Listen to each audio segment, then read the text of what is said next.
ज्ञान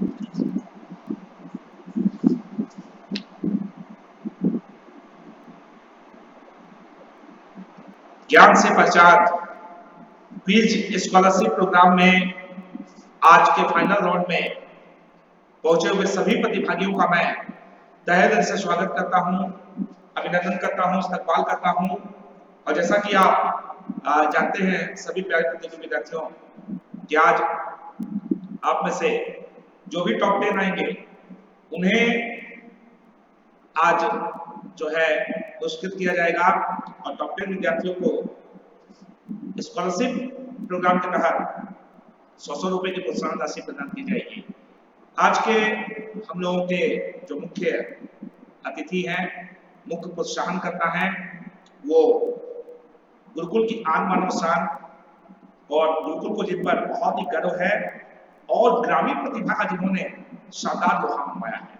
छतरगढ़ हजारीबाग के पौका गांव के जुगड़ा के देव कुमार जी, इनके पिता श्री ईश्वरी दास जी, ईश्वरी साहू जी, माता श्रीमती नगिया देवी जी, और इन्होंने अपनी मैट्रिक की परीक्षा शिशु मंदिर पतरातू से उत्तीर्ण की। इंटरमीडिएट इन्होंने डीएवी पतरातू से जो है वहां से इंटरमीडिएट की परीक्षा पास की और ग्रेजुएशन मालखम कॉलेज से इन्होंने जो है वाणिज्य विषय से, कॉमर्स विषय से स्नातक की डिग्री प्राप्त की। छतरगढ़ स्नातक की डिग्री के बाद इन्होंने एमबीए की डिग्री प्राप्त की सिक्किम मणिपाल यूनिवर्सिटी से। इसी दौरान देव जी का आगमन गुरुकुल में हुआ और इन्होंने कहा कि सर एमबीए तो मैं कर रहा हूं, साथ ही साथ मैं चाहता हूं कि मैं एमबीए के साथ साथ सरकारी जॉब के लिए भी कोशिश करूं। हम लोगों ने कहा बिल्कुल सही आपका निर्णय है, आप एक तरफ एमबीए भी कीजिए, अगर सरकारी नौकरी के लिए भी प्रयास कीजिए। छतरगढ़ लगातार ये हम लोगों के साथ जुड़े रहे, इनकी क्लासेस भी रहती थी और इनका अनुरोध रहता था कि सर थोड़ा सा लेट से क्लास शुरू कीजिएगा, सर हम लोग को आने में थोड़ा सा लेट हो जाता है, तो आपकी क्लास हम लोग मिस नहीं करना चाहते हैं। तो इनके अनुरोध को हम स्वीकार करके नहीं चलिए 5-7 मिनट बाद ही शुरू करेंगे, देव जी का आगमन हो जाए उसके बाद ही हम लोग शुरू करेंगे। तो चूंकि पढ़ाई के प्रति इनके निष्ठा हम लोग जो देखते थे, जो जिज्ञासा देखते थे, जो जुनून था वो अद्भुत था। यही कारण है कि एक साथ इन्होंने 3 प्रतियोगिता परीक्षाओं में सफलता हासिल की। झारखंड पुलिस में भी इनका हुआ, झारखंड नक्सपाल में भी हो गया था और इसी दौरान इनका आईसीआईसीआई बैंक में भी हो गया था, जो कि देश का सार्वजनिक क्षेत्र का सबसे बड़ा बैंक है। छतरगढ़ जब आईसीआईसीआई बैंक में इनका सिलेक्शन हुआ तो हम लोग की खुशी का कोई ठिकाना नहीं रहा। झारखंड पुलिस में भी फाइनल सिलेक्शन था, नक्सपाल में भी फाइनल सिलेक्शन था। तो उन्होंने पूछा कि सर मैं कहाँ ज्वाइन करूँ, तो हम लोगों ने कहा कि आप आईसीआईसीआई बैंक में अच्छी अपॉर्चुनिटी आपको मिली है, देश का निजी क्षेत्र का सबसे बड़ा बैंक है और हैदराबाद जो कि एक बहुत बड़ी सिटी है, आपको वहां जाने का अवसर मिल रहा है, तो इस अपॉर्चुनिटी को आप मिस मत कीजिए और फिर आप वहां से रह करके और भी अपने सपनों को जो है नई उड़ान दे सकते हैं। उन्होंने हम लोगों की बातों को बिल्कुल माना और आज एक बहुत अच्छा जीवन ये जी रहे हैं और आज एक प्रतिष्ठित पद पे ये आईसीआईसीआई बैंक में मौजूद है, असिस्टेंट मैनेजर के रूप में ये कार्यरत है और मैं इनका आज के इस कार्यक्रम में बहुत ही तहे दिल से स्वागत करता हूँ, अभिनंदन करता हूँ और बहुत ही गर्व होता है कि देव जी जैसे स्टूडेंट जो कि ग्रामीण प्रतिभा का लोहा मनवाते हुए इस मुकाम तक पहुंचे हैं और ग्रामीण विद्यार्थियों के लिए बहुत बड़े प्रोत्साहनकर्ता बने हैं। इन्होंने साबित कर दिया है कि गांव के लोग भी किसी से कम नहीं है, ग्रामीण प्रतिभा भी अपने आप में जो है बुलंदियों को प्राप्त करती है और मैं तो कहूंगा कि ग्रामीण प्रतिभाओं में जो ऊर्जा होती है वो अद्भुत होती है, अद्वितीय होती है, अनुपम होती है। तो देव जी इसकी जीती जागती मिसाल है। इन्होंने न केवल एमबीए की डिग्री प्राप्त की बल्कि बैंकिंग क्षेत्र में भी उच्च मुकाम को हासिल किया और आज ये प्रतिष्ठित पद पे हैं। आप जानते हैं छात्र कि ICICI industrial credit investment corporation of India Bharat का निजी क्षेत्र का सबसे बड़ा बैंक है और भारत में सबसे पहली बार एटीएम जारी करने का श्रेय भी इसी बैंक को हासिल है, आईसीआईसीआई को, है ना। तो ये बैंक अपने आप में बहुत शानदार है और इस बैंक में जॉब करते हुए देव जी को तो गर्व की अनुभूति होती ही है।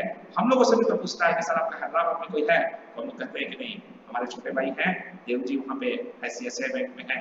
और भी कई लोगों का जॉब हुआ हमारे संस्थान से, तो हम लोगों ने देव जी के थ्रू उन्हें मदद भी करवाया। देव जी के थ्रू जो है हम लोगों ने उनको जो है सलाह भी दिलवाई, तो उन्होंने बहुत अच्छी सलाह दी और आज वो सब भी सेटल्ड है। तो आज के इस कार्यक्रम में ज्ञान से पहचान के इस फाइनल राउंड में देव जी का स्वागत करते हुए मुझे बहुत ही हर्ष की अनुभूति हो रही है, बहुत खुशी का अनुभव हो रहा है, बहुत ही प्रसन्नता की अनुभूति हो रही है।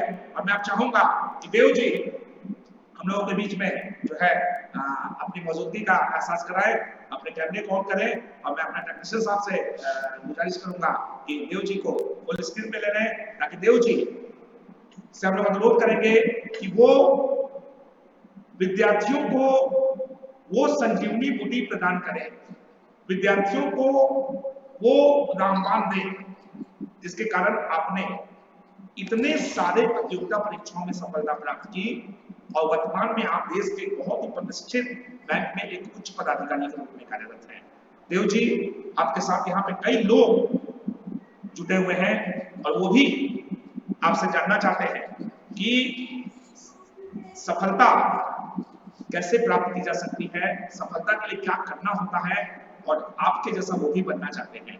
आज आपको आमंत्रित करने का एक उद्देश्य हमारा ये भी है कि आपसे मिलकर के सारे प्रतिभागी जो है वह आप जैसा बनने की कोशिश करें। और दूसरी बात कि आपने अपने जीवन में जिन झंझावातों को झेलते हुए, जिन मुश्किलों का सामना करते हुए आज इस मुकाम को हासिल किया है, आज एक बहुत अच्छी जिंदगी आप जी रहे हैं। इस मुकाम तक पहुंचने में आपने किन किन मुश्किलों का सामना किया वो भी आप शेयर करें। साथ ही साथ 10 क्वेश्चन आपके द्वारा विद्यार्थियों से पूछे जाएंगे, उनके भी जवाब जो सही देंगे उन्हें टॉप 10 में हम चुनेंगे। और आज देव जी के द्वारा ही जो टॉप 10 विद्यार्थी आएंगे उन्हें देव जी के द्वारा सीधे तौर पर जो है प्रोत्साहन राशि जो है उनके खाते में 100 रुपए की प्रोत्साहन राशि फोन पे के माध्यम से या गूगल पे के माध्यम से प्रदान की जाएगी। तो आज हम लोगों के गुरुकुल की आत्मानव शान और गुरुकुल पर जिनको गर्व है, देव जी का आगमन हुआ है, तो मैं चाहूंगा कि फुल स्क्रीन पर देव जी को लें और देव जी अपने बारे में अन्य प्रतियोगी विद्यार्थियों को टिप्स दें और उन्हें बतलाएं कि आपने इस मुकाम को कैसे हासिल किया और किस तरीके से और विद्यार्थी भी इस मुकाम को हासिल कर सकते हैं। देव जी, बहुत बहुत स्वागत, अभिनंदन आपका। बहुत बहुत धन्यवाद सर, और आपके साथ ही मैं पूरे गुरुकुल परिवार को बहुत बहुत धन्यवाद देता हूँ, आभार प्रकट करता हूँ कि आपने इतने पुराने स्टूडेंट को भी याद रखते हैं। ये तो मुझे पहले से ही मालूम था कि आपकी शैली जो है वो आप किसी को भूलते नहीं, लेकिन फिर भी एक लंबे अरसे के बाद आप मुझे याद किए हैं, ये काफ़ी मुझे अच्छा लगा। और एक बार और भी आप बोले थे, लेकिन उस समय आप जैसा आपको भी मालूम है काफ़ी मैं व्यस्त था, इसलिए उस समय तो समय नहीं निकाल पाया था, लेकिन अब भी मुझे समय था तो मुझे बहुत अच्छा लगा। और ये मैं बहुत एक किसी से मैं जुड़ता हूँ या फिर किसी को मुझे कुछ बोलने का अवसर प्राप्त होता है, तो ये मुझे अपने आप में बहुत मैं सौभाग्यशाली महसूस करता हूँ कि चलो कुछ तो है। मैं अगर मेरे थ्रू कोई भी एक भी स्टूडेंट इंस्पायर हो जाए तो मेरे लिए बहुत बड़ी बात होगी। इसके साथ ही मैं सभी स्टूडेंट्स को गुड इवनिंग बोलता हूँ। आप लोग कैसे हैं सभी? आशा है कि आप लोग सब अच्छे ही होंगे और अपने एग्ज़ाम को लेके काफ़ी अच्छे ढंग से तैयारी करते होंगे।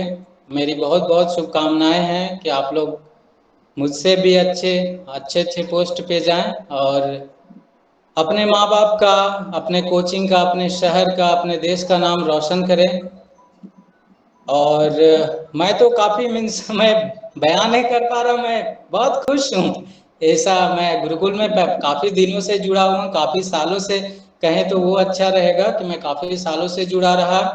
और गुरुकुल के बारे में मैं बोलना बहुत कुछ आता हूँ, लेकिन वो लफ्ज़ मेरे पास नहीं है कि मैं किस लफ्ज़ों में मैं बयां करूँ। जैसा कि मैं जब ग्रेजुएशन में था मार्खम कॉलेज में हजारीबाग में, आप लोग सभी परिचित ही होंगे वो कॉलेज से। तो मैं वहाँ जब ग्रेजुएशन कर रहा था सेकेंड ईयर पार्ट 2 में, उस समय एक फर्स्ट टाइम आईबीपीएस का एग्जाम आया था 32,000 के लिए, जो आगे बढ़ के 1 लाख तक बढ़ा था। उसमें काफी एक था माहौल की बस बैंक में तो बस नौकरी बट रहा है, लूट लो। तो उस समय एक्चुअली मेरा ग्रेजुएशन भी कंप्लीट नहीं हुआ था, लेकिन फिर भी उस समय तो वो इंटर लेवल पे शायद था, तो मैंने भी भर दिया दोस्तों के कहने पे। उस समय जब मैं कोचिंग ज्वाइन किया, उस समय एक मेरा और भी काफी परम मित्र है नरेंद्र रंजन, वो भी हजारीबाग के ही हैं। मैं और वो एक ही कॉलेज में एक ही साथ थे। और जो अपने जेपी जैन सर ने कहा कि जो वाकया ये बताएं वो एकदम करेक्ट है। एक्चुअली क्या हुआ था कि उस समय मेरा फाइनल एग्जाम होने वाला था, ग्रेजुएशन पार्ट 3 का फाइनल एग्जाम, और उस समय सर का जो क्लास था वो 4 बजे से होता था, और उस समय 2 से 4 हम लोग का फाइनल एग्जाम था। 2 से 4 या 1 से 4, वो मुझे उतना कंफर्म नहीं, लेकिन 4 बजे तक था। और सर का क्लास जो था वो 4 बजे से स्टार्ट होता था। तो हम लोग का मेरा सेंटर उस समय केबी वुमेन्स कॉलेज हजारीबाग में दिया था। तो उस समय हम लोग को क्या लगा कि यहाँ से फिर से कोचिंग जाना 5-10 मिनट तो हो ही जाएंगे, तो क्या करेंगे। और उस समय हम लोग सर का क्लास छोड़ना नहीं चाहते थे। उस समय मन से गुरुकुल का मतलब दीवानगी है, तो एक अपना जेपी सर है और एक संजय सर है, और भी टीचर हैं, लोग सभी हैं, लेकिन ये दोनों को मैं बहुत मतलब हमारे दिल के बहुत बहुत करीब हैं। और मतलब करीब इसलिए कि इनका जो उद्बोधन है, जो बोलने का जो शैली है, वो काफी मुझे पसंद आया। मैं कितने में अच्छे स्कूल से पढ़ा, एक तरह से कहिए तो काफी अच्छा ही स्कूल से पढ़ा, लेकिन मैं गुरुकुल में आया तो गुरुकुल का जो पढ़ाने का जो अंदाज है, जो सर का जो अंदाज है, जेपी जैन सर का और अपने संजय सर का, और भी हैं राम स्वरूप सर हैं, उस समय कैलाश सर भी थे, अभी तो उनका जॉब भी हो गया, और भी बहुत सारे, लेकिन ज्यादातर जो मैं प्रभावित हुआ वो ये दोनों सर से हुआ था। तो उस समय मैं क्या सोचा था कि क्लास सर का नाम मिस हो जाए 5-10 मिनट भी, इसलिए मैं एक दिन पहले ही मैं और नरेंद्र सर के पास गए। सर के कैबिन में हम लोगों ने रिक्वेस्ट किया, सर हम लोग का कल एग्जाम है और 4 बज जाएगा सर, हम लोग का सेंटर में, आप 5-10 मिनट के लिए थोड़ा लेट से क्लास लीजिएगा, ये हम लोग का एक रिक्वेस्ट है सर। सर ने काफी उसको पॉजिटिव वे में लिया और बोला कि एकदम सही, ठीक है छोटे भाई, आप लोग का बात हम ध्यान में रखेंगे, आप लोग जब आ जाइएगा तभी हम क्लास स्टार्ट करेंगे। तो और हुआ भी वैसा ही। दूसरे दिन हम लोग जब गए, सर उस समय क्लास में थे, लेकिन वो कुछ और रिवीजन करा रहे थे, टॉपिक स्टार्ट नहीं किए थे। जब हम लोग आए तो बोले कि आ गए प्यारे भाई, कैसा एग्जाम रहा? उन्हें अच्छा रहा सर। तब स्टार्ट हुआ। तो ये मतलब एक दीवानगी है, मतलब जेपी सर का एक पढ़ाने का दीवानगी, जिसके लिए मैं एग्जाम था उसके लिए, कितने सारे स्टूडेंट होते हैं कि आज मेरा एग्जाम है, ठीक है मैं आज कोचिंग में नहीं जाता हूँ, बहुत ऐसा करते हैं, लेकिन मेरा वैसा ये नहीं था, वो दीवानगी ही इसको कहते हैं। तो वो एक है गुरुकुल के बारे में, ये चीज हमको बहुत एक, ये चीज गुरुकुल में हुआ तो बहुत कुछ, लेकिन ये चीज जो है जो हमेशा मेरे दिमाग में रहता है, ये हुआ था मेरे साथ। और भी मैं कहना चाहता हूँ कि आप लोग देखिए, जैसे सर ने बोला कि आपने कैसा ये मुकाम को हासिल किया, तो मुकाम देखिए हासिल करने में मेहनत तो अपनी होती ही है, लेकिन सबसे बड़ी बात ये है कि आपका गाइडेंस कैसा है। आप अगर ये सही तरीके में तैयारी कीजिएगा तो आपको जल्दी मंजिल मिल जाएगी, क्योंकि आपको पता है कि कैसे आगे बढ़ना है। एक क्या होते हैं, एक मैं आपको एग्जांपल देता हूँ, 1 मिनट आप रुकिए, मैं आपको एक बहुत अच्छे तरह से एक एग्जांपल देता हूँ, 1 मिनट।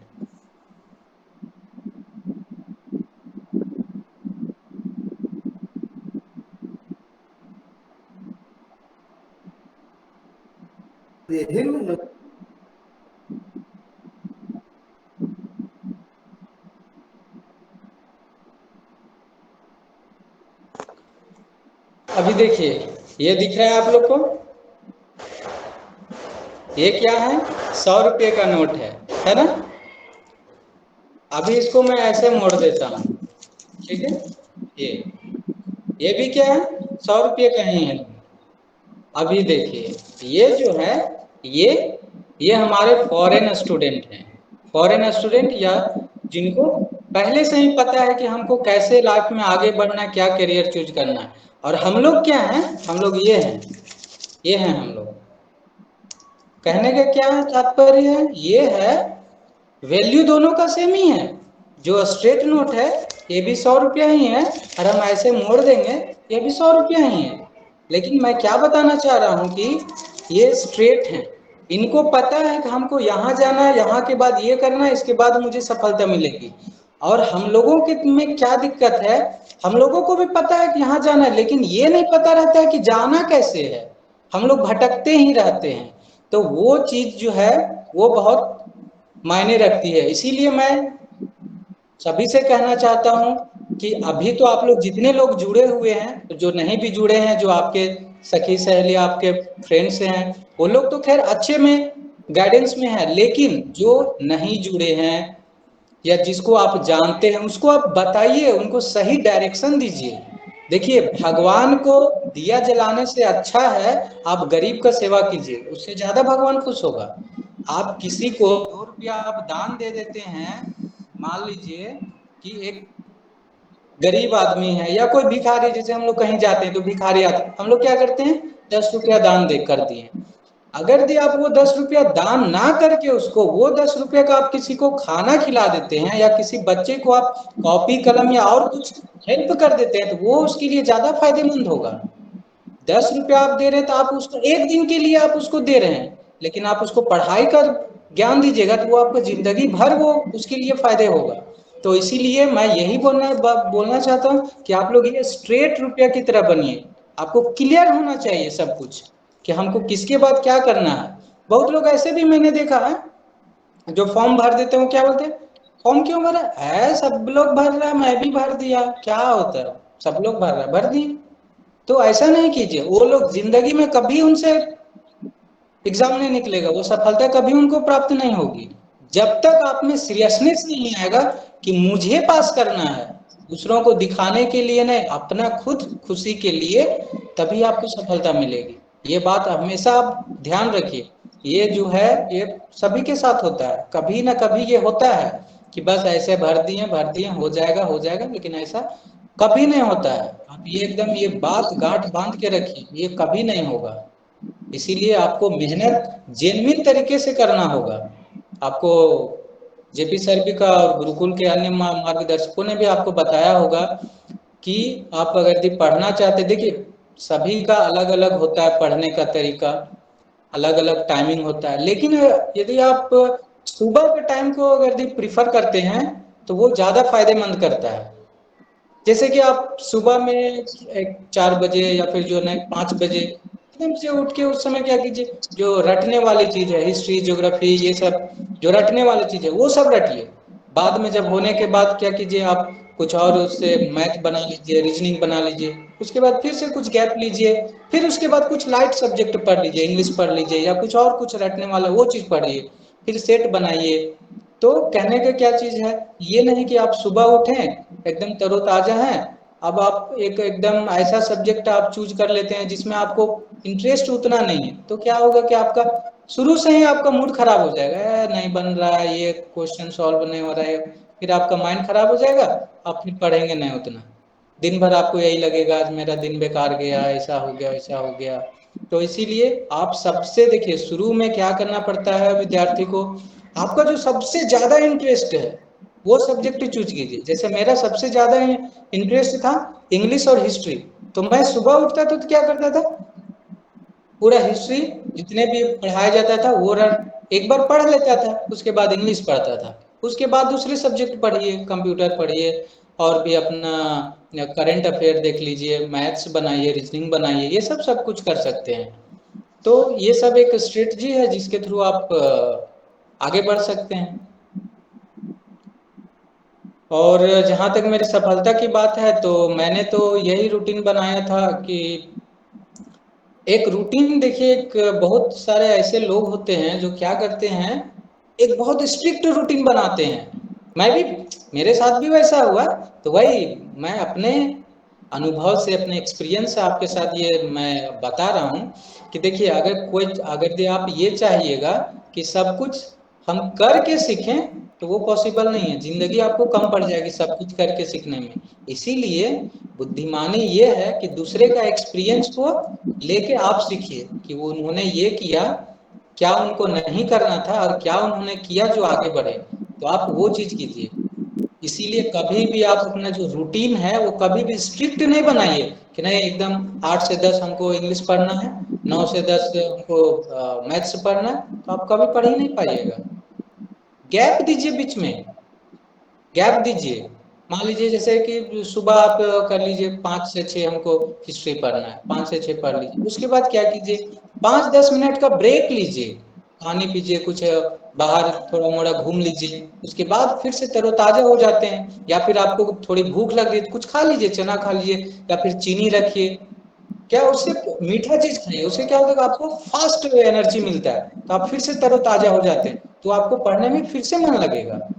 तो रूटीन के बीच हमेशा 2 सब्जेक्ट के बीच एक गैप रखिए। आप कहीं भी जाएंगे, या स्कूल में हम लोग पुराने जमाने में पढ़ते थे, पुराने क्या मतलब मेरे लिए भी पुराना हो गया, मतलब पहले जब पढ़ते उस समय भी आप देखिए, पीरियड के बीच में ऐसा नहीं है कि टीचर एक निकले तुरंत आ गए, 5 मिनट का गैप रहता है। इसीलिए ताकि स्टूडेंट अभी एक सब्जेक्ट में उनका मनस्थिति बना हो, वो स्थिति चेंज होने के लिए उनको थोड़ी सी टाइम चाहिए। तो इसलिए आप रूटीन थोड़ा फ्लेक्सिबल बनाइए। और संडे के दिन एक बार हमारे गुरुकुल के ही हैं आकाश जैन, उनका जब सम्मान समारोह हुआ था आनंदा स्कूल में, एक हिंदू हाई स्कूल में, वहाँ हम लोगों ने गया। तो उन्होंने, सर ने बोला था, आकाश सर ने, कि देखिए संडे के दिन मजा कीजिए, पूरा दिन पढ़िएगा तो बहुत टेंशन होगा। वो तो एग्जाम के दिन मूवी देखने जाते थे तो सभी का अपना रिलैक्स करने का होता है तरीका। तो इसीलिए मैं भी बोलता हूँ कि रिलैक्स भी आपको जरूरी है, आपको बॉडी को रेस्ट भी जरूरी है। ऐसा थोड़ी है, बॉडी भी मशीन है, मशीन नीड्स रेस्ट। आप मशीन को रात भर चलाते रहिएगा तो एक दिन खराब हो जाएगा, जल्दी खराब होगा। बॉडी भी हमारा वही है। इसीलिए गैप रखिए। वो आकाश जैन सर जो थे, वो तो अभी IFS हैं, इंडियन फाइनेंस डिपार्टमेंट है सर।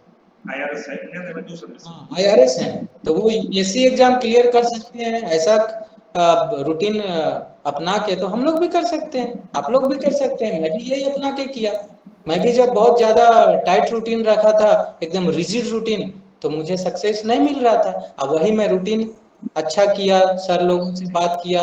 और हाँ, एक और बात मैं बोलना चाहता हूँ। एक तो रूटीन वाली हो गई कि आप फ्लेक्सिबल रूटीन बनाइए, जो मन पसंद है वो सबसे पहले आप पढ़िए। उसके बाद आप धीरे धीरे और सभी सब्जेक्ट को पढ़िए, और रेगुलर पढ़िए। 5 मिनट ही टाइम मिल रहा है, रेगुलर पढ़िए। ये नहीं कि आज पढ़ लिए, कल हमको मूवी देखते रह गए, अब छोड़ गए, ठीक है परसों पढ़ लेंगे। ऐसा नहीं होता है, कल कभी नहीं आता है। टुमारो नेवर कम्स, याद रखिए ये बात को, टुमारो नेवर कम्स। जो है आज है, कल कभी नहीं होता है। आज आप जी लिए वही जिंदगी है, कल का जो है वो एक सपना है, जो बीत गया वो भी एक सपना है। आज जो है बस उस पर फोकस कीजिए। दूसरी बात ये, आज के समय में जैसा जॉब के लिए आप काफी डिप्रेशन की भी खबरें आती, बहुत आती। आप ये सब से बचने के लिए कभी भी देखिए, लाइफ में हमेशा अप एंड डाउन आते रहते हैं, उतार चढ़ाव जिंदगी का एक पार्ट है। आप क्या कीजिए, कभी भी आपको कोई टेंशन हो, हमेशा अपने सीनियर से, अपने टीचर से, टीचर आपके सबसे बेस्ट फ्रेंड होते हैं, उनसे हमेशा कांटेक्ट में रहिए। कभी भी कोई दिक्कत होता है, अभी मैं क्या करूं नहीं करूं। इवन मुझको भी ऐसा हुआ था, जो सर ने आपको बताया, मेरा एक ही साथ 3 एग्जाम निकल गया था। उसके बाद तो मैं एग्जाम देना छोड़ दिया था, क्योंकि एक तरह से मुझे फिक्स हो गया था मैं इस बैंक में रहूंगा या फिर बहुत हाई लेवल वाला में जाऊंगा। उस समय भी मैं सर से पूछा था, रात का 8 बजे, उस समय मेरा धनबाद में ट्रेनिंग चल रहा था ICICI बैंक में। उस समय भी मैं सर से पूछा था, सर मेरा झारखंड पुलिस और झारखंड जेल पुलिस कचपाल जो वो दोनों निकल गया था, और मैं ऑलरेडी ICICI बैंक का PO में मेरा उस समय ट्रेनिंग चल रहा था धनबाद ब्रांच में। उस समय मैं सर से पूछा, सर मैं क्या करूँ, किस में जाऊँ। तो सर ने बताया कि नहीं आप बैंक में रहिए, वो सिक्योर जॉब है, अच्छा है। ये 10th वाला भी ये क्या है कि अपना झारखंड पुलिस, उसमें क्या है, क्या आप इधर रहिएगा, आप अच्छे हैं तो उधर रहिए। तो उस समय भी मैं ये बताना चाहता हूँ कि उस समय भी मैं अपने गुरु को नहीं भूला, उस समय भी मैं गुरु से ही सलाह लिया। इसीलिए मैं ये कहता हूँ कि आपको कभी भी कब कुछ डिप्रेशन हो या कुछ भी हो कि नहीं अब से कुछ नहीं होगा, हम बेकार हैं, ऐसा फीलिंग्स आती हैं, तो प्रणाम संजय सर। देव, सर प्रणाम सर। बहुत बहुत आशीर्वाद छोटे भाई, दिन दुनी रात चौगनी तरक्की करिए। और मैं अभी आपका सुन रहा था पूरा मोटिवेशन, बहुत ही शानदार मोटिवेट कर रहे हैं आप बच्चों को, हमें गर्व है आपको पा करके। बहुत बहुत धन्यवाद, आप बने रहें।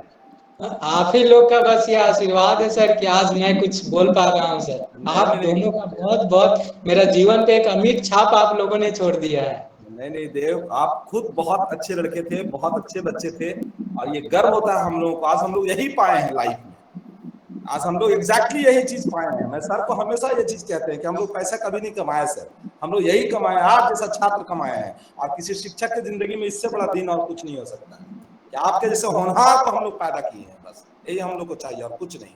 आप कंटिन्यू रहिए, बहुत अच्छा बोल रहे हैं। Thank you sir. तो मैं ये बना दो बाबू, है ना? हाँ सर, क्वेश्चन भी रेडी है सर। हाँ बहुत सुंदर देव, बहुत तो छात्रों में ये बोल रहा था कि आप कभी भी डिप्रेशन में जाए तो कभी अपने टीचर से, कोई आपके और कोई शुभ चिंतक हैं, आपके माँ बाप हैं, आपके और कोई फ्रेंड सर हैं, तो उनसे हमेशा कांटेक्ट में रहिए, बताइए। देखिए कोई भी चीजें को अपने दिमाग में रखिएगा ना तो आपको हमेशा टेंशन बना रहेगा, क्या है ये, क्या। आप शेयर कीजिए तो आपको वो जो दुख है या कोई टेंशन है वो खत्म होगा। तो ये हमेशा ध्यान रखिए, शेयर कीजिए बातों को, तो आप आगे जल्दी बढ़ सकते हैं। ऐसे भी आप हमेशा याद रखिए। अभी सपोज कीजिए, एक तरह से मैं एक बताता हूँ। अभी ये ऐसा है, ठीक है, अभी इस पे मैं और एक रख लिया, इस पे मैं बोतल भी रख लिया, ऐसा। अब बताइए अभी हमको कितना टेंशन हो रहा है, अभी हमको क्या लग रहा है यार जल्दी से खत्म हो जाए। अभी ये मैं खत्म कर दिया एक, तो क्या हाँ थोड़ा टेंशन कम हुआ। अभी एक और ये खत्म कर दिया, हाँ टेंशन खत्म। अभी एक डायरी और खत्म, हाँ टेंशन खत्म हो गया। सेम यही सेम चीज है आपके टेंशन के साथ। आप पूरा टेंशन रखिएगा ना आपका सर दर्द करेगा, दिमाग नहीं काम करेगा। यही है टेंशन के साथ, एकदम यही है, डायरेक्ट प्रोपोर्शनल। तो आप टेंशन को ज्यादा लीजिएगा तो आपका दिमाग खराब होगा। ऐसा नहीं है कि आप टेंशन बढ़ाइएगा तो आपका दिमाग ज्यादा चलेगा, नहीं, खराब होगा। इसीलिए कभी भी शेयर कीजिए बातों को और पढ़ते रहिए। नेक्स्ट बात मैं ये बोलना चाहता हूँ कि हमेशा टेस्ट देते रहिए। गुरुकुल के टेस्ट हो या आपको और कहीं के देने हो, दीजिए, टेस्ट दीजिए। मायने ये है टेस्ट आपको देना, ये मतलब है। आप कौन सा टेस्ट दे रहे हैं वो मतलब नहीं, टेस्ट दीजिए, सही गाइडेंस में दीजिए। बहुत ऐसे भी हैं आप टेस्ट दे रहे हैं, आपको आंसर जो बताया जा रहा है वही गलत बताया जा रहा है, आपके दिमाग में तो वही हो गया ना। क्या बताया जाएगा कि करो या मरो का नारा कौन दिया, आपको बता दे दिया जाएगा कि चाचा नेहरू ने दिया, आपका दिमाग में तो वही हो गया, कहा नेहरू ने दिया। जिससे इसका मतलब ये हुआ कि आप जिसके साथ जो पढ़े वो आपने आपको गलत बता दिया, लेकिन आपके लिए वो अच्छे लगा, आप एग्जाम में वही मार दीजिएगा, वो गलत हो जाएगा। इसीलिए सही गाइडेंस में पढ़िए और हमेशा कंटिन्यू रहिए, इसमें आपको कहीं कोई दिक्कत नहीं होगा। और टेंशन के जो मेरी सफलता की जो है वो, मैं भी MBA करने के बाद ये मैं कंपटीशन में लगा। कंपटीशन में तो मैं पहले से भी था, लेकिन मैं पहले ये भी सोचता था कि मान लेते हैं कल को जाके मुझे कंपटीशन है, टफ तो होता ही है, सबको मालूम। कल को जाके अगर मुझे सरकारी नौकरी नहीं होती है तो क्या। संजय सर ने मुझे बताया था, एक क्लास में ही बताए थे कि आप हमेशा साइड में एक चीज रखिए, टेक्निकल चीज रखिए, क्योंकि कोई नहीं जानता है, फ्यूचर इज अनसर्टेन। आपको फ्यूचर नहीं पता है कि आपको कल के जाके क्या होगा।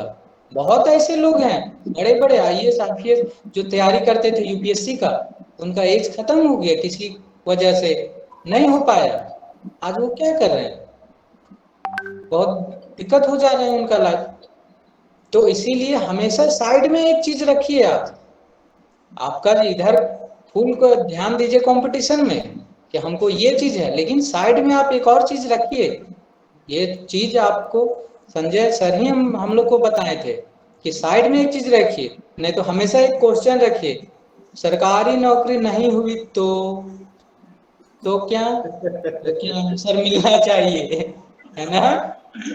ये संजय सर ने हम लोगों को बताया था। तो इसीलिए देखिए, मेरा शौक था एमबीए का, मैं शुरू से फाइनेंस में था, तो एमबीए कर ले, बहुत लोग बीएड कर लेते हैं, कोई डीएलएड कर लेते हैं, या कुछ और टेक्निकल ये आईटीआई कर लीजिए, कुछ भी एक मतलब अपना फील्ड रखिए, आप सपोर्ट को रखिए, बैक सपोर्ट आपको उसमें जाने के लिए नहीं बोल रहे, बस बैक सपोर्ट में रखिए ताकि आपको दिक्कत ना हो कभी। और दूसरी बात ये, एक टाइम था जब मुझे क्या फील होता था, ग्रुप डी का नौकरी के लिए मैं नहीं बना हूँ, एमबीए करने के बाद ग्रुप डी का नौकरी करेंगे क्या, मैं फॉर्म ही नहीं भरता था। एक आपको सच्चाई बता रहा हूँ, ग्रुप डी बोले तो ये सब क्या फॉर्म भरना, लेकिन बाद में मुझे रियलाइज हुआ कि ऐसा नहीं है, फॉर्म आप सब भरिए, एग्जाम दीजिए, आपका निकल जा रहा, आपको मन नहीं है आप ज्वाइन नहीं कीजिए, आपको कम से कम ये पता चलेगा ना कि क्वेश्चन किस पैटर्न के आ रहे हैं, आपकी तैयारी किस लेवल पे है। अब आप सोच रहे हैं कि हम तो एक ही बार जेपीएससी निकाल के वीडियो ही बन जाएंगे, आपकी तैयारी चपरासी लेवल का ही नहीं है, आप वीडियो का सपना खाली बस आपका ख्याली पुलाव है, क्योंकि आप अपने आप को कभी आकलन नहीं किए।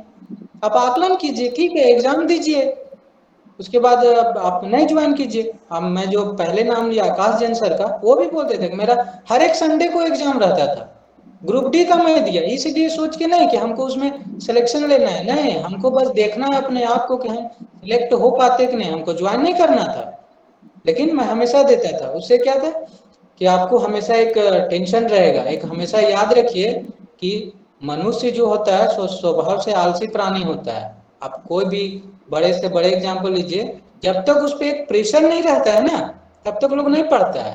अभी आपका एग्जाम नहीं रहेगा, नहीं पढ़िएगा, हाँ ठीक है कल पढ़ेंगे ना, अभी एग्जाम दूर है ना, अभी वही आपका संडे, हर एक संडे को एग्जाम है, तो आपको लगेगा कि नहीं नहीं पढ़ेंगे, नहीं पढ़ेंगे तो कैसा क्वेश्चन आएगा, नहीं बना पाएंगे तो क्या फायदा मेरा इतना पढ़ने का। टेस्ट मान लीजिएगा आप गुरुकुल में देते हैं, आप टॉप करते हैं, तो आप सर के साथ आपका फोटो आता है, तो वो एक आपके लिए क्या है, एक इंस्पायरेशन आपको देता है, आपके फ्रेंड्स देखते हैं, आपको शाबाशी देते हैं, हाँ जेपी सर के साथ आपका फोटो देखा, आपने आज टॉप किया था। तो ये सब क्या है, आपको एक तरह से आपको अंदर से प्रेरणा देता है कि नहीं मुझे अच्छा करना है ताकि मेरा भी फोटो आए कल को। तो ये सब चीजें जो है वो हमेशा एग्जाम आप देते रहिए, कोई भी एग्जाम हो, ग्रुप डी, चपरासी, कुछ भी, चपरासी आपको नहीं बनना है, लेकिन एग्जाम दीजिए, क्या दिक्कत है उसमें, तो वो सब आप कीजिए। देव जी तो मैं बहुत बहुत बधाई देना चाहूंगा कि आपने इतने शानदार तरीके से बहुत प्रैक्टिकल उदाहरणों के द्वारा यहाँ आपके साथ जितने भी विद्यार्थी लाइव हैं उन्हें जीवन में एक सही दशा और दिशा की जानकारी दी और बताया कि आप एक ऑप्शन लेकर के चलें, कोई भी नौकरी छोटी या बड़ी नहीं होती है, आप सभी प्रकार की तैयारी करें। साथ ही साथ आपने जो बताया कि सुबह में उठ करके याद करने वाली चीजों को, मॉर्निंग आवर में कहा जाता है, ब्रह्म बेला में सरस्वती खुद विचरण करती है, 4-5 बजे का जो समय होता है, उस समय आप ऐसे चीजों को पढ़ें जो कि याद करने की चीजें हों, जो आपको दिमाग में बहुत अच्छे से हटानी है, तो उसको आप मॉर्निंग आवर में करें और बाद में धीरे धीरे अपने विषयों को पढ़ें। साथ ही साथ आपने जो एक और बहुत अच्छी बात कही, मुझे बहुत अच्छा लगा कि गैप दें, उसमें लगातार नहीं पढ़े, ऐसा नहीं कि 3 घंटा लगातार आप सीटिंग होने के बाद पढ़ रहे हैं, तो उससे क्या होता है कि क्या होता है, नीरसता आने लगती है, बोरिंग होने लगता है आदमी को, मन का ग्रास्पिंग करने का भी एक एनर्जी लेवल होता है, वो क्या होता है कि कम होने लगता है। तो थोड़ा सा गैप दे देने से थोड़ा सा घूम लिए, कप चाय पी लिए, थोड़ा ताजी हवा खा लिए, गाना पसंद का सुन लिए, अपना पसंदीदा गाना, तो क्या होता है माइंड रिफ्रेश हो जाता है, बैटरी फिर से रिचार्ज हो जाती है। तो ये सब बातें बहुत अच्छी बताई आपने देव जी। अभी तक हम लोगों ने ज्ञान से पहचान कार्यक्रम में कई सफल अभ्यर्थियों को बुलाया, लेकिन आज मुझे बहुत गर्व हो रहा है और बहुत खुशी भी हो रही है कि आज आपने जो प्रैक्टिकल जो बातें की, ऐसी जानकारी बहुत कम लोगों ने दी है। मुझे लगता है संजय सर भी इस बात से बिल्कुल सहमत होंगे कि आज देव जी ने जो बातें बताई हैं विद्यार्थियों को, विद्यार्थी यदि इस बात को अपने जीवन में अपना लें तो निश्चित तौर पर आपका जीवन का कायापलट हो सकता है, आप जीवन में सफलता को प्राप्त कर सकते हैं। और देव जी ने भी बहुत सारे बाधाओं को देखा है और बहुत सारे चीजों को इन्होंने अपनी जिंदगी में देखा, लेकिन कभी भी हिम्मत नहीं हारी, लगातार ये जुटे रहे, मेहनत किया। और देखिए जब भगवान देता है तो छप्पर फाड़ के देता है, लगातार इनको इन्हें सफलता मिलती गई और आज ये भारत के बहुत प्रतिष्ठित बैंक में हैं। और अपने सफलता की जो आपने कहानी बताई और सफलता कैसे प्राप्त की जा सकती है, ये भी जो आपने विकल्प रखा, ये भी बहुत अच्छे तरीके से आपने रखा। मुझे याद है कि संस्थान के सफल IAS अधिकारी आकाश जैन जी का जब हम लोग सम्मान समारोह हिंदू हाई स्कूल में कर रहे थे, तब देव जी से मैंने खुद उनको मिलवाया था और देव जी ने काफी कुछ क्वेरीज थी जो उन्होंने पूछा था उनसे, और बहुत अच्छे तरीके से आकाश ने भी इन्हें बताया था कि आप ऐसे करें, ऐसे करें, इस तरीके से करें। और मुझे लगता है कि वो कैरियर काउंसलिंग बहुत प्रभावशाली रही देव जी आपके लिए। और आकाश जैन से आप मिल करके जो 2014 बैच के IAS अधिकारी UPSC हम लोगों के गुरुकुल के आन बान शान रहे हैं, जिनके लिए हम लोगों ने जुलूस निकाला था और पूरा हम लोगों ने पटाखे छोड़े थे, मिठाइयां बांटी थी, हम लोग सब संजय सर लोग और सब लोग निकल करके रास्ते पे पूरे विद्यार्थी लोग निकल गए थे और सब हम लोग झूमे थे, नाचे थे, क्योंकि ये पहला रिजल्ट था हजारीबाग से, जो कि बहुत शानदार रिजल्ट के रूप में आया था। और इस रिजल्ट से काफी उत्साह बढ़ा था, लोगों का क्रेज बना था IAS के लिए, UPSC के एग्जामिनेशन की तैयारी के लिए। तो देव जी का मैं बहुत स्वागत करता हूँ, बहुत अभिनंदन करता हूँ।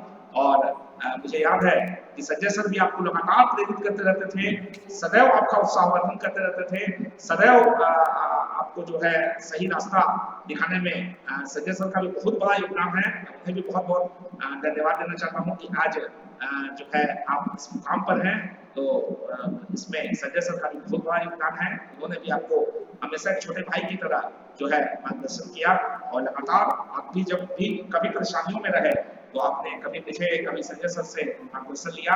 हम लोगों का जो हम लोगों को अच्छा लगा, आपने आपको मार्गदर्शन दिया और आपने उसे अक्षर सा पालन किया और आज आप जीवन के बहुत अच्छे मुकाम पे हैं।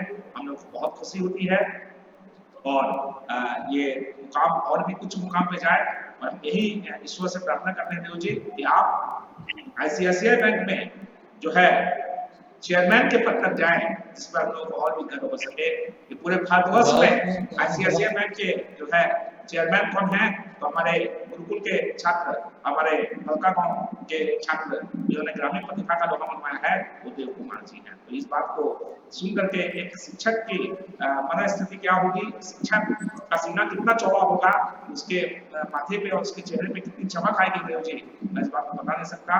और संजय सर भी को भी जब पता चला कि देव जी हम लोगों के साथ लाइव आ रहे हैं, तो मैं उनकी भी उत्साह और उनकी भी खुशी को आपको व्यक्त नहीं कर सकता। उन्होंने कहा कि सर बहुत आपने देर आए दुरुस्त आए कदम उठाया है और देव जी को बुला करके निश्चित तौर पर उन ग्रामीण प्रतिभाओं को, उन ग्रामीण विद्यार्थियों को तो और भी प्रोत्साहन मिलेगा जो ये समझते हैं कि मैं गाँव का हूँ, मेरी शिक्षा दीक्षा गाँव में हुई है, मैं ग्रामीण प्रतिभा का हूँ, तो क्या मैं सफल हो सकता हूँ, क्या मैं कॉम्पिटिशन एग्जामिनेशन में सफलता का झंडा बुलंद कर सकता हूँ। तो देव जी आपने साबित कर दिया है कि ग्रामीण प्रतिभाएं जो है वो किसी से कम नहीं होती है। तो अब मैं चाहूंगा कि देव जी आप सीधे तौर पर सवाल विद्यार्थियों से पूछे और जिनके भी जवाब आएंगे और जो भी शानदार प्रदर्शन करेंगे, ऐसे 10 विद्यार्थियों को देव जी के द्वारा प्रोत्साहन राशि के रूप में 100 रुपए की राशि जो है दी जाएगी। और देव जी ने बहुत अच्छा ये किया कि मुझे व्हाट्सएप किया कि सर जो टॉप 10 में आएंगे आप उनके फोन पे नंबर मेरे को भेज दीजिएगा, मैं खुद उनको दूंगा तो मुझे और भी अच्छा लगेगा। तो ये एक विद्यार्थी का इतना अच्छा सोच होता है अंदर से। यही काम दयानंद जी ने भी किया था, जो रेलवे लोको पायलट निकाले थे, उन्होंने भी कहा था कि सर आप जो कष्ट कीजिएगा आप मुझे भेज दीजिए, मैं 10 विद्यार्थी को उनका फोन पे नंबर पे भेज दूंगा। और उन्होंने तुरंत उसे भेज दिया और दयानंद जी का भी यह विचार मुझे बहुत अच्छा लगा था। तो देव जी लोग टॉप 10 विद्यार्थियों को चयनित करने में आपकी भूमिका भी बहुत रहेगी, क्योंकि आपको आज सवाल पूछने हैं और विद्यार्थियों से सवालों की प्रक्रिया शुरू करें। और मैं चाहूंगा कि कोई भी विद्यार्थी, देव जी आपके साथ सीधे तौर पर मुखातिब हैं, ग्रामीण प्रतिभा का इन्होंने लोहा मनवाया है, वर्तमान में हैदराबाद में जो है असिस्टेंट ब्रांच मैनेजर के रूप में कार्य कर रहे हैं और ICICI बैंक में कार्यरत है। इसके पहले इन्होंने झारखंड पुलिस कक्षपाल के भी एक जॉब को फाइनल सिलेक्शन इनका हुआ, लेकिन इन्होंने ज्वाइन नहीं किया और MBA भी इन्होंने किया हुआ है। कोई भी विद्यार्थी यदि इनसे कोई भी सवाल पूछना चाहते हैं तो सीधे अपने कैमरे को ऑन करके डायरेक्ट इस कैरियर काउंसलिंग में सवाल पूछ सकते हैं। उसके बाद हम लोग सवालों की प्रक्रिया की ओर चलेंगे, लेकिन पहले हम लोग चाहते हैं कि आपके साथ कैरियर काउंसलिंग हो जाए ताकि आप इस चीज को जान सके और इनके साथ आप कुछ बातचीत करना चाहते हैं या कोई भी तरह का संशय आपके मन में हो तो आप इस चीज को पूछ सकते हैं। आपका स्वागत है।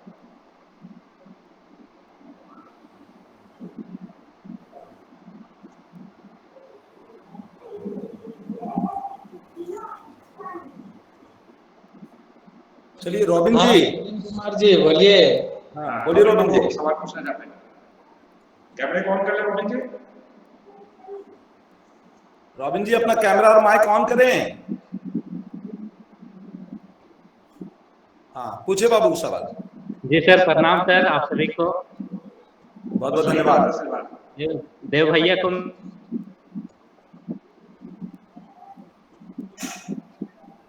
देव जी, रॉबिन जी आप ही के क्षेत्र के हैं। मैं प्रणाम करना चाहता हूँ। अच्छा, प्रणाम। आपकी आवाज बीच बीच में रुक जा रही थी, इसलिए आवाज आ नहीं रही थी। आप ही के क्षेत्र के हैं, पहचान के देव जी को। जी सर, इस कार्यक्रम में तो देख रहे हैं बड़का गांव से एक बस बड़का गांव से ही आते जा रहे हैं और ये बात सुनकर तो बहुत खुशी लग रही है। बड़का गांव नहीं, उसको बड़का शहर बोलिए तो वो ज्यादा अच्छा होगा। पिछले आप जेपीएससी में भी देखे होंगे, जो टॉप थे सुमन, वो भी बड़का गांव क्षेत्र के थे। इसलिए बड़का गांव आप लोग जैसा विद्यार्थी और भी इसको आगे लेके जाइए, ये हम लोग के लिए एक बहुत अच्छा एक मिसाल होगा, खुशी होगी। जी भैया, आपका मोटिवेशन का तो अभी जो सुने ये सुनकर ही बहुत ऊर्जा हम लोग को दे रहा है।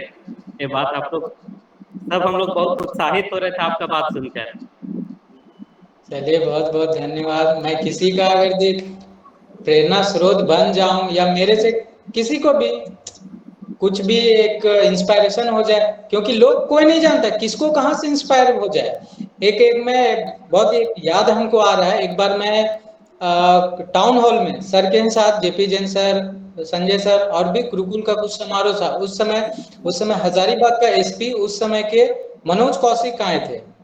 उनसे सब पूछा गया कि सर आपके साथ क्या ऐसा हुआ कि आप ये यूपीएससी क्रैक करने के सोचे, आप यूपीएससी के लिए तैयार किया। तो उन्होंने क्या बोला कि मैं एक बार एक चौराहा से गुजर रहा था तो अचानक से देखा 1 मिनट के अंदर पूरा चौराहा में भीड़ हो गया, सब बहुत पुलिस आ गया, साइड वो सब लोग रुक गया। अरे तभी मैं देखा कि 2-3 गाड़ी 4-5 गाड़ी एकदम जा रहा, लाल बत्ती। उस समय तो लाल बत्ती भी मिलता था, अभी तो हट गया उस समय। बाद में उन्होंने फिर पूछा ये कौन है, इनके लिए पूरा ट्रैफिक रुक गया। तो बाद में पता चला नहीं, वो इस जिले के एसपी हैं। तभी उन्होंने बोला कि मैं तभी से ठान लिया मुझे भी इसी फील्ड में आगे बढ़ना है, और अंतोगत तो उन्होंने एसपी का पोस्ट प्राप्त किया। तो ये आपसे सवाल पूछना है हमको। हाँ, एक विद्यार्थी जीवन में धार्मिक कार्य से जुड़ना और पढ़ाई के साथ साथ धार्मिक कार्य से कितना हमको जुड़े रहना चाहिए, और भी जैसे कला संस्कृति ये सब से जुड़ा रहना कितना चाहिए। अगर इस सब में टाइम देना पढ़ाई के साथ साथ, जैसे हमारा माइंड भी फ्रेश रहे, तो इसमें अगर संलग्न रहे तो इसमें कितना टाइम दे हम। देखिए पढ़ाई के अलावा तो एनएसएस रहा मेरा तो काफी। आप गुरुकुल में भी ये दोनों सर साक्षी हैं कि मेरा जो टीचर डे हमको याद है, काफी शानदार तरीके से मैं करवाया था, इनसे एंकरिंग किया था। तो देखिए आपका पढ़ाई करना और पढ़ाई करके जॉब करना ये बहुत अच्छी बात है, लेकिन आपके व्यक्तित्व में कुछ और पंख जुड़ जाएं, वो आपके लिए एक सोने पे सुहागा साबित होता है। तो आप पढ़ लिख आप लोग रहे हैं, तैयारी कर रहे हैं सही गाइडेंस में, तो आपको तो एक दिन जॉब लग ही जाएगा, वो फिक्स है। लेकिन जॉब लगने के बाद एक अच्छा व्यक्ति बनना इम्पोर्टेंट है। जॉब लगने के बाद ऐसा नहीं कि मैं टेररिस्ट का हेल्प करूं और कुछ गलत कार्यों में चल जाऊं, तो वो सबसे ना जुड़ में जाए। इसलिए देखिए कला संस्कृति में जुड़िए, वो अच्छी बात है, लेकिन एक लिमिट बनाइए कि हमको इतने देर तक इसमें टाइम देना है। क्योंकि देखिए कला संस्कृति भी बहुत अच्छी बात है, लेकिन एक किया जाता है कि हमको उसमें कैरियर बनाना है।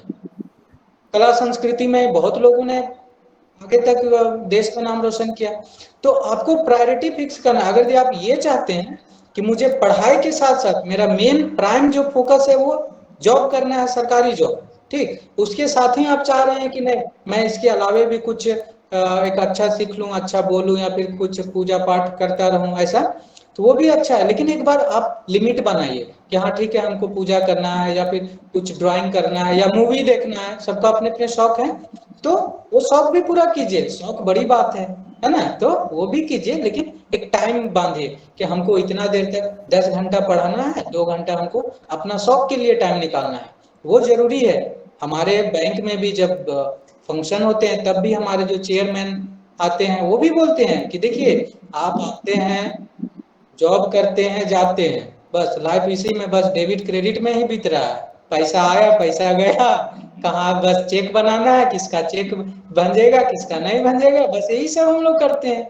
लेकिन इसके साथ ही आप अपना जो आपका पैशन है, जो आप पूरा करना चाहते थे, जो जॉब से पहले आपको पूरा नहीं कर पाते थे, क्योंकि जॉब आपका लिमिटेड टाइम के लिए है, मतलब जॉब प्राप्त करने के लिए आपके पास लिमिट है, आपका 30 साल 32 साल, इसके बाद आप मन चाहे जॉब में नहीं जा सकते क्योंकि एज रेस्ट्रिक्शन है। लेकिन आप आपको इसके अलावा जो एक्स्ट्रा करिकुलर जो में आप जाना चाहते थे उसके लिए आप जॉब करने के बाद भी जा सकते हैं। एक हमारे टीचर थे, वो क्या बोलते थे, बहुत ही काफी फनी में है, वो क्या बोलते थे कि मैं देखो जी मैं टीन एज में मैं जीन्स नहीं पहनता था, उस समय मैं पूरा फोकस पढ़ाई में लगाया था, तो मैं आज वो प्रोफेसर थे तो वो मैं प्रोफेसर बन गया। अब क्या हुआ, मुझे बाद में रियलाइज हुआ कि मैं तो जीन्स पहनना जो मेरा एक लाइफ का एक पार्ट था वो तो मैं खो चुका हूँ, ठीक है खो चुका हूँ तो अब पूरा कर लेते हैं, उसमें क्या दिक्कत है। तो जॉब होने के बाद जीन्स पहनना स्टार्ट किए थे। तो इसीलिए शौक को आप एक टाइम के बाद भी पूरा कर सकते हैं, लेकिन आपका जो करियर है उसको ज्यादा प्रायोरिटी दीजिए। मैं ये नहीं कह रहा हूँ कि आप उसको छोड़ दीजिए, लेकिन प्रायोरिटी पहले अपना करियर बना लीजिए। आप एक बार करियर बना लीजिएगा ना तो आपको जो आज आपसे बात नहीं करना चाहते हैं कल को वो आपको सैल्यूट करेंगे, कल आपको सर बोल के बुलाएंगे और आपके बातों को सुनने के लिए वो आतुर रहेंगे, वो चाहेंगे कि कब आप कुछ बताइएगा, आपका सेमिनार होगा तो वो लोग अटेंड करेंगे। आप आपके पास कुछ नहीं है फिर आप बोलने जाएंगे तो आपको कोई नहीं सुनेगा।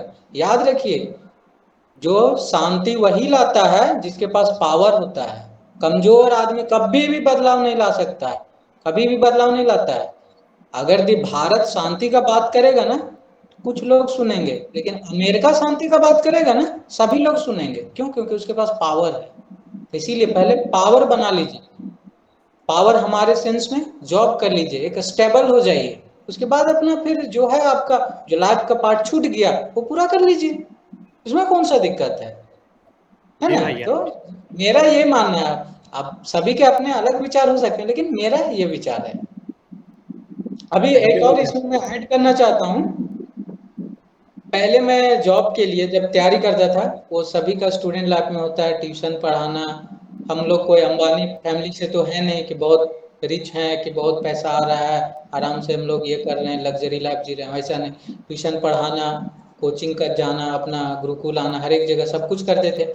उस समय भी हम लोग क्या करते थे, उस समय बहुत लोग क्या करते थे कि चलो यार घूमने जाते हैं, लोग क्या सेंटर जानबूझ के दूसरा जगह डालते थे दूर में ताकि घूमने का मिले, लेकिन मैं कभी नहीं हमको एग्जाम से मतलब है। अब अगर रांची है में सेंटर है तो रांची ही लेंगे, क्या जरूरी हमको उड़ीसा जाने। तो उस समय क्या लोग उन लोग घूमे, उस समय मैं नहीं घूमा, तो अब मैं देखो आप पूरा घूम रहा हूँ। इस धनबाद में था, फिर बेंगलोर गया, अभी हैदराबाद में, फिर मेरे 1-2 साल में ट्रांसफर होगी, और यहाँ में जॉब में रहते हुए मैं बहुत जगह घूम लेता हूँ, और उसका कितना बार बैंक हमको पैसा देता है। तो ये सब है, उस समय मेरा जो शौक घूमने का जो बच गया था अभी मैं पूरा कर ले रहा हूँ। तो करियर पहले बना लीजिए, शौक भी पूरा होते रहेगा। बहुत बढ़िया, बहुत बहुत धन्यवाद भैया। बहुत बढ़िया आपने बताया। चलिए देव जी आप प्रश्नों की शुरुआत कीजिए देव जी, और अब विद्यार्थी लोग से सीधे तौर पे आप प्रश्न करें, और हमारे स्कूटर साहब मौजूद हैं पीयूष बाबू जो कि देखेंगे कि कितने जवाब आ रहे हैं और उन्हीं में से टॉप 10 का हम चयन करेंगे। चलिए देव जी आप प्रश्नों की शुरुआत करें। हाल ही में अभी पैरालंपिक हुआ टोक्यो में, जापान की राजधानी टोक्यो है। उसमें हमारे देश को काफी गोल्ड, सिल्वर और ब्रॉन्ज मिले।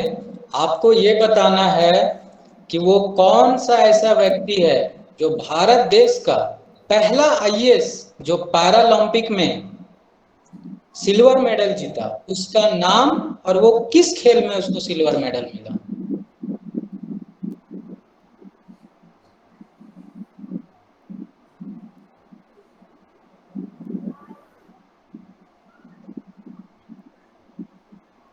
आंसर बता दीजिए देव बाबू। आंसर होगा सुहास एलवाई, जो अपने गौतम बुद्ध नगर के यूपी का डीएम है, और उन्होंने बैडमिंटन में उनको सिल्वर मेडल मिला। तो इनका सुभाष एलवाई, बैडमिंटन, ये होगा सही आंसर। बहुत अच्छा। बहुत सुंदर।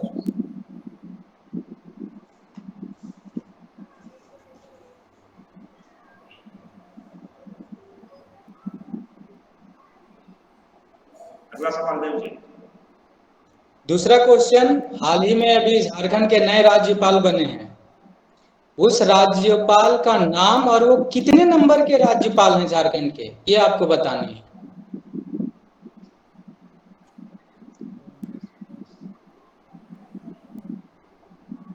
जवाब दे दीजिए देव। रमेश बैस, और 10वें नंबर पे। बहुत सुंदर, वेरी गुड। मैं दूसरा क्वेश्चन करूं सर? जी हाँ, नेक्स्ट क्वेश्चन बाबू। हाँ। मेरा तीसरा क्वेश्चन है, ध्यान से सुनिएगा, वो झारखंड से रिलेटेड है। मेरा तीसरा क्वेश्चन, झारखंड की सबसे प्राचीन जनजाति कौन है?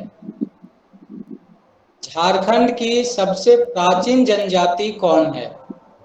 इसका सही आंसर होगा असुर। काफी लोगों का आंसर आ रहा है, इसका मतलब काफी अच्छे तरीके से लोग तैयारी कर रहे हैं। बहुत टैलेंटेड हैं सभी, बहुत टैलेंटेड है देव बाबू सभी बच्चे। बहुत बहुत खुशी होती है, इतना जल्दी आंसर आ रहा है, इसका मतलब तैयारी काफी अच्छे लेवल पे आप लोग करवा दिए हैं स्टूडेंट का।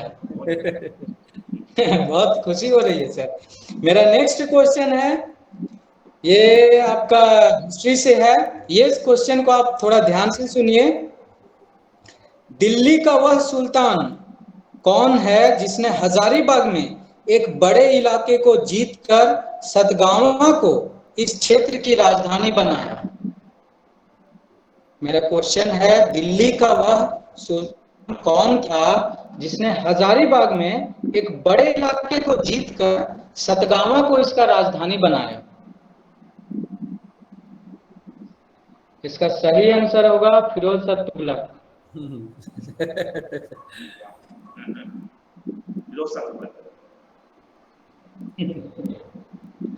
अभी एक दूसरा क्वेश्चन मैं पूछने जा रहा हूँ, ये काफी एक लॉलीपॉप क्वेश्चन समझ लीजिए। हाल ही में अभी ब्रिक्स देशों का सम्मेलन हुआ। आपको बताना है कि उस सम्मेलन की अध्यक्षता किस व्यक्ति ने किया?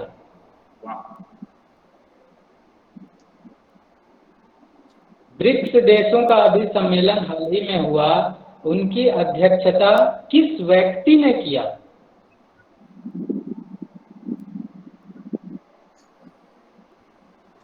चलिए आंसर दीजिए। आंसर आ गया, नरेंद्र मोदी, भारत के प्रधानमंत्री। सब एकदम जेपी सर का ऐसा पका हुआ आम है, कभी भी गिरेगा। मेरा नेक्स्ट क्वेश्चन है, पका हुआ आम वाला क्वेश्चन है सर। मेरा नेक्स्ट क्वेश्चन है, स्वर्ण रेखा परियोजना कितने राज्यों की परियोजना है? बहुत सुंदर क्वेश्चन। स्टेट का नंबर आपको बताना है, स्टेट का नाम नहीं, कितने?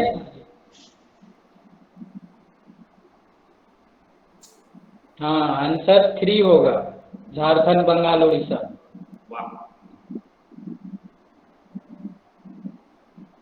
मेरा नेक्स्ट क्वेश्चन, टिस्को जो झारखंड का जमशेदपुर में है, टिस्को को लौह अयस्क की आपूर्ति कौन से खदान से होती है?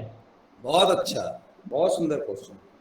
मेरा क्वेश्चन पहले आप लोग ध्यान से सुनिए। मैं पूछ रहा हूँ, टिस्को को लौह अयस्क की आपूर्ति किस खदान से होती? खदान का नाम आपको बताना है। ये सही जवाब नोआ मुंडी की खदान।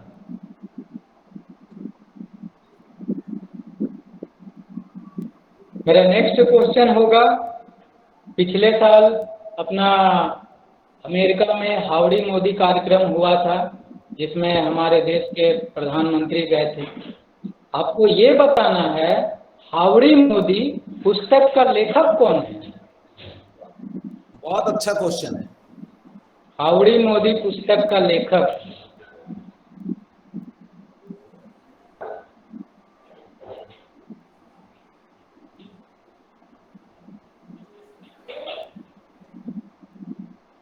सही जवाब शैलेंद्र महतो। ट्रंप नहीं है, ट्रंप वहाँ पे आए थे उस समय, वो तत्कालीन वहाँ के राष्ट्रपति थे अमेरिका के, उन्होंने पुस्तक नहीं लिखा। Shailendra Mahato, that is correct answer.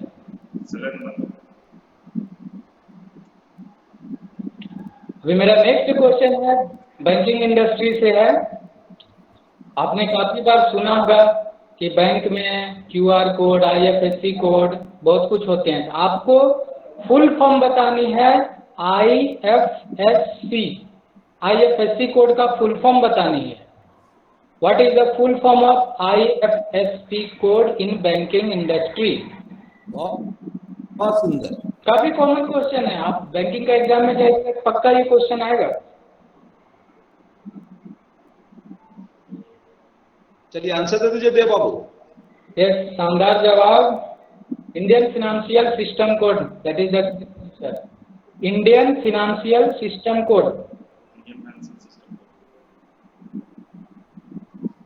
जिनका भी answer Indian financial system code है वो सही है।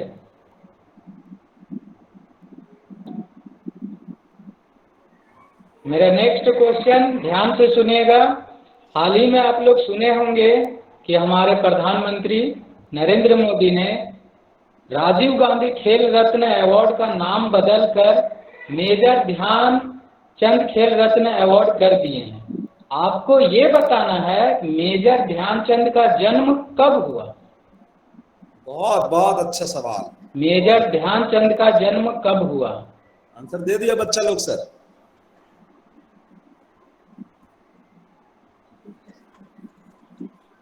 आंसर आ गया है, सही है। 29 अगस्त 1905, 29 अगस्त 1905। 29 अगस्त 1905 ये सही है आंसर। तो सर ये 10 क्वेश्चन हो गए, आप बोलिएगा तो और क्वेश्चन करेंगे। नहीं, बहुत बहुत धन्यवाद देव बाबू। और 10 क्वेश्चन हो गए। बहुत ही अच्छे अच्छे प्रश्न आपने चयन किए थे बच्चों के बीच में, और प्रत्येक प्रश्न लगभग लाखों रुपए के थे और बच्चे से बहुत बहुत लाभान्वित होंगे। और किसी भी प्रतियोगिता परीक्षाओं में ऐसे ही प्रश्न पूछे जाते थे, बिल्कुल सर के लैंग्वेज में पके हुए आम थे, जो कहीं भी और कभी भी गिर सकता है। बहुत बहुत धन्यवाद देते हैं देव बाबू। और आपके लिए बस मेरे पास आज एक ही लाइन मेरे मन मस्तिष्क में आ रहा है। 2 बातें आपके लिए मैं कहूंगा देव जी, जिसमें पहली बात है कि दीपक बोलता नहीं, उसका प्रकाश परिचय देता है। सर आपकी आवाज क्लियर नहीं आ रही है। मुझे तो लग रहा है कि मेरी आवाज बहुत ही स्पष्ट आ रही है। मैं देखता हूं कहाँ इशू है, देख लेते हैं। अभी आ रही है देव बाबू? अभी आवाज आ रही है? Hello sir. हाँ सर अभी आ रही है सर। हाँ, तो देव जी आपके बारे में 2 बातें अभी आ रही है। 2 बातें मैं कहना चाहूंगा कि दीपक बोलता नहीं, उसका प्रकाश परिचय देता है। ठीक उसी प्रकार आप अपने बारे में कुछ ना बोलें, अच्छे कर्म करते रहें, वही आपका परिचय देगा, वही आपका परिचय देगा। जैसा कि हमारे देव जी ने अपना परिचय दिया है, ग्रामीण प्रतिभा का शानदार और आप सबों के बीच में शानदार तरीके से इन्होंने मोटिवेशन किया है। आज हमें गर्व है कि आप बहुत बहुत अच्छा करें और जीवन के उच्च बुलंदियों को जो आप छुएं। और मैं फिर एक लाइन आपके लिए पुनः कहना चाहता हूं देव जी, कि पसीने की स्याही से जो लिखते हैं अपने इरादों को, पसीने की स्याही से जो लिखते हैं अपने इरादों को, उनके मुकद्दर के पन्ने कभी कोरे नहीं हुआ करते, उनके मुकद्दर के पन्ने कभी पूरे हुआ नहीं करते। बहुत बहुत धन्यवाद देव जी। आज गुरुकुल को ज्ञान से पहचान कार्यक्रम में आपने ज्ञान का वो प्रस्फुटन किया है कि बच्चे इस ज्ञान को लेकर के बहुत बहुत ऊंची उड़ान भरेंगे। और मैं हृदय की अतल गहराई से आपको बधाई देना चाहते हैं कि आप अपने क्षेत्र में भी बहुत ही शानदार प्रदर्शन कर रहे हैं। और जैसा कि सर ने आपको आशीर्वाद भी दिया है कि बहुत जल्द आप उच्च पदों पे सुशोभित होंगे और ICICI बैंक की दशा और दिशा चेंज हो जाएगी। छात्रों में आपको यह भी कहना चाहता हूं कि देव जी एक बहुत अच्छे एंकरिंग भी करते हैं, बहुत अच्छे एंकर भी हैं और अंग्रेजी विषय पर इनकी खतरनाक कमांड है। ये बहुत ही अच्छी इंग्लिश बोलते हैं और मुझे लगता है कि ब्रिटिश इंग्लिश भी ये बोल लेते होंगे अब तो मुझे लगता है। तो सफलता पाने के लिए बहुत कुछ करना पड़ता है। आज देव जी के रूप में आप सबों के बीच में हमारे बहुत प्रिय छात्र जो आप सबों को मोटिवेट किए, हम उम्मीद करते हैं छात्रजन कि आप सब बहुत बहुत लाभान्वित हुए होंगे और भविष्य में फिर कभी ऐसा मंच मिला, ऐसा मौका मिला तो हम सब देव जी को पुनः आपके बीच में लेकर के आएंगे और पुनः वो आप सबों को इसी प्रकार का एक करियर काउंसलिंग का कार्यक्रम हम लोग कराएंगे। थोड़ा सा कोरोना वगैरह भी ध्यान दीजिए, बहुत सारी वैकेंसियां आएंगी, उस दिन करियर काउंसलिंग हम लोग इनसे करवाएंगे तो आप लोग उससे और लाभान्वित हो जाएंगे। ओवर टू जेपी सर, बहुत बहुत धन्यवाद, थैंक यू। धन्यवाद संजय सर, आपने बिल्कुल सही कहा कि दीपक की प्रकाश खुद ये बता देती है कि वह कितना प्रकाशमान है। दीपक को या फूल को अपनी खुशबू के बारे में खुद बताने की जरूरत नहीं पड़ती है। तो वैसे ही देव जी भी हमारे इत्र हैं और इनकी खुशबू और इनकी महक जो है वो चारों ओर सुगंधी फैला रही है। और आज विद्यार्थी लोग मिलकर के जो खुश हुए हैं देव जी, मैं बता नहीं सकता। और सबके कमेंट भी आ रहे हैं, फेसबुक पर भी जो मैंने लिखा आपके बारे में उसमें भी कई जबरदस्त कमेंट आए और सब लोगों ने बहुत जबरदस्त प्रशंसा की। और मुझे बताते हुए बहुत हर्ष की बात हो रही है देव जी की, बड़का गांव के कई विद्यार्थियों ने मुझे पर्सनली व्हाट्सएप पर भी मैसेज किया, सर मैं देव जी को जानता हूँ, मैं देव जी का पड़ोसी हूँ, मैं देव जी के गांव का हूँ। तो मुझे और भी खुशी हुई कि देव जी आज ग्रामीण स्टार, हैदराबाद के स्टार आप बन चुके हैं, सुपरस्टार। तो बड़का गांव के स्टार अब हैदराबाद के सुपरस्टार बन चुके हैं, तो इससे खुशी की बात और क्या हो सकती है। तो ये हम लोगों के लिए गर्व का विषय है, हम लोगों का कॉलर ऊंचा आपने किया है देव जी। हम लोगों के मान को, अभिमान को, स्वाभिमान को आपने बढ़ाया है और इसके लिए हम लोग जितनी भी प्रशंसा आपकी करें ये कम होगी। और इस कार्यक्रम में जो भी टॉप 10 विनर हुए हैं देव जी, हमारे स्कूल साहब उसको डिसाइड कर लेंगे और उनके नंबर में आपको जो है सबके फोन पे नंबर आपको देव जी व्हाट्सएप कर दूंगा और आप अपने जो है इससे अकाउंट से उनको फोन पे पर राशि भेज देंगे तो उन्हें भी बहुत खुशी होगी और बहुत अच्छा लगेगा कि चलिए हमको ICICI बैंक के वरिष्ठ पदाधिकारी के द्वारा सम्मानित किया गया और ये हम लोगों के लिए भी गर्व का विषय रहेगा। तो देव जी आपने अपना बहुमूल्य समय दिया, इस कार्यक्रम में 4 चांद लगाए, विद्यार्थियों का प्रोत्साहन आपने बढ़ाया और विद्यार्थी लोग आपकी बातों को सुन करके अपने जीवन में से उतारेंगे। आपकी एक बात मुझे बहुत अच्छी लगी कि शौक पूरा करने के लिए तो पूरी जिंदगी भरी हुई है ना। पहले कैरियर तो बना ले आप, और कैरियर बना लेने के बाद आप अपने जिंदगी में आगे आए, कहीं कोई दिक्कत नहीं। अपने जिंदगी में आप जो भी शौक है उसे पूरा करें, चाहे वो घूमने का शौक हो, चाहे वह जो है वायुयान पे बैठने का शौक हो, चाहे वह आपको जो है 5,000 रुपए का जींस पहनने का शौक हो। ये सारे शौक कब पूरे होंगे? जब आपका लाइफ सेटल हो जाएगा, कैरियर सेटल हो जाएगा। तो देव जी आपकी ये बातें मुझे बहुत अच्छी लगी और विद्यार्थियों को भी ये बात समझ में आ गई कि सबसे पहले मोहब्बत करना है तो अपने कैरियर से करो और सबसे पहला प्रायोरिटी देना है तो कैरियर को दो। अब कैरियर जब बन जाएगा उसके बाद अपने जीवन के सारे शौक को पूरे करो। उस समय ओहदा भी होगा, पैसे भी होंगे, सम्मान भी होगा, नाम भी होगा और ऊंची उड़ान भी होगी। तो आपकी ये बातें बहुत ही प्रेरणादायक साबित हुई है और निश्चित तौर पर विद्यार्थियों को प्रेरणा देगी। और आज इन्हीं सब बातों के साथ मैं आप लोगों से अलविदा लेता हूं और सभी विद्यार्थियों को भी बहुत बहुत धन्यवाद। संजय सर को भी विशेष तौर पर बहुत बहुत आभार इस कार्यक्रम में आने के लिए। आपके सबसे प्यारे राजदुलारे स्टूडेंट देव जी ने आने के साथ ही संजय सर को याद किया और कहा कि कहां पर है सर, और सर का मेरी सफलता में बहुत बड़ा योगदान है। संजय सर से मैं मीटिंग ज्वाइन नहीं कर पाए थे तो संजय सर को भी मैं बहुत बहुत आभार प्रकट करता हूं और देव जी को विशेष तौर पर धन्यवाद। और जितने भी प्यारे प्रतियोगी विद्यार्थी इस कार्यक्रम में जुड़े हुए थे उन सबों के प्रति भी बहुत बहुत सम्मान और आभार प्रकट करता हूँ। गुरुकुल के YouTube चैनल को आपका प्यार, सम्मान अपनत्व लगातार मिलता रहे इसी तरीके से, और लगातार इस तरह के कार्यक्रम हम लोग आयोजित करते रहेंगे, जहां से आप निश्चित तौर पर जीवन में नए उत्साह की ओर, नई मंजिलों की ओर बढ़ेंगे। कल पूरा हम लोगों का क्विज का कार्यक्रम चलेगा। संजय सर अपने निश्चित समय पर जो 6:15 पे आते हैं, सर आएंगे 7:15 पर मैं आऊंगा। झारखंड के विभूति टॉपिक जो अभी आज मैंने शुरू की थी वो अभी खत्म नहीं हुई है। Sanjay sir sports, current affairs, GK और विज्ञान के एक से बढ़कर एक प्रश्नों को लेकर के आते हैं, जो आगामी प्रतियोगिता परीक्षाओं के लिए निश्चित तौर पर आपके लिए मील का पत्थर और संजीवनी बूटी का काम करेगी। तो आप इन दोनों समय में अपने आप को, डेटा को बचा करके रखना करें और इन दोनों कार्यक्रमों में जुटे। आने वाले समय में बहुत फायदा होगा। मैं इस फायदे को क्लासरूम में भी देखता हूँ कि कई विद्यार्थी जो यूट्यूब लाइव रखते हैं, वो क्लासरूम में भी आकर के, जो मैं डेली क्विज करवाता हूँ वहां पर आकर के अपना परफॉर्मेंस इतना उन्होंने सुधारा है और जीएस जीके को इतना मजबूत कर लिया है। ये सब चीजें देख करके बहुत खुशी होती है कि चलिए आप लोग प्रोग्रेस हो रहा है और यही चीजें आपको सफलता के रास्ते पे आगे ले जाएगी। आप सबों का बहुत बहुत धन्यवाद, आभार। देव जी को भी बहुत बहुत अभिनंदन, बहुत स्वागत और बहुत बहुत धन्यवाद करेंगे। Thank you so much.